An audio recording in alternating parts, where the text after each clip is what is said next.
Le mariage est un festin, mais quand la nourriture est empoisonnée, la fête devient un enterrement.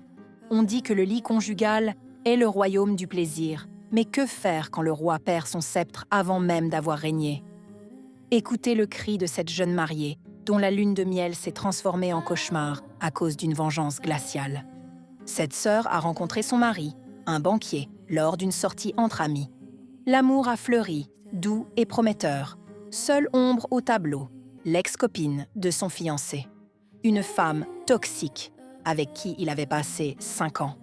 Bien qu'il l'ait quittée 8 mois avant de rencontrer notre sœur, cet ex n'a jamais lâché l'affaire.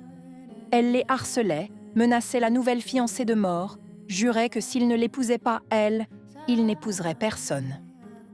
Ils ont ignoré ces menaces, pensant que c'étaient des paroles de chien qui aboie, mais ne mord pas. 2 mois avant le mariage, l'enfer a commencé.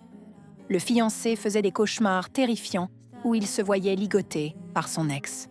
Ils ont prié, jeûné, fait des bains rituels. Ça s'est calmé. Puis, 2 semaines avant le jour J, il est tombé gravement malade.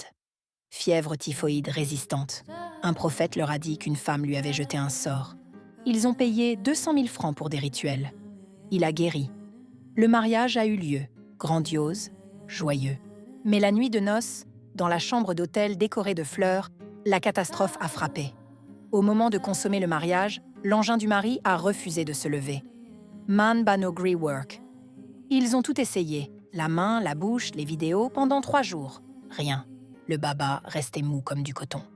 De retour chez eux, ils ont couru chez un marabout qui a confirmé l'origine mystique. Après des sacrifices, il y a eu une légère érection, mais faible et éphémère. Le mari est tombé en dépression.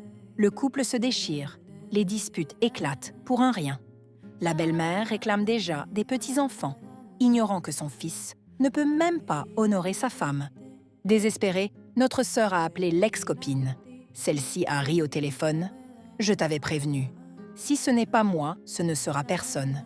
Profitez bien de votre mariage. » Puis elle a raccroché et bloqué tout le monde. Aujourd'hui, le mariage est un désert. Le mari jure qu'il n'a fait aucun pacte avec cette femme, juste perdu du temps avec elle. Mais la malédiction est là.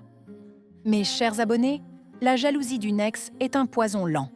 Dites-nous sincèrement en commentaire, existe-t-il un moyen de briser ce cadenas mystique posé par une femme blessée? Un homme de Dieu puissant peut-il restaurer la virilité de ce mari? Ou ce mariage est-il condamné à rester platonique à jamais? Aidez-les, car ils sont au bord de la rupture.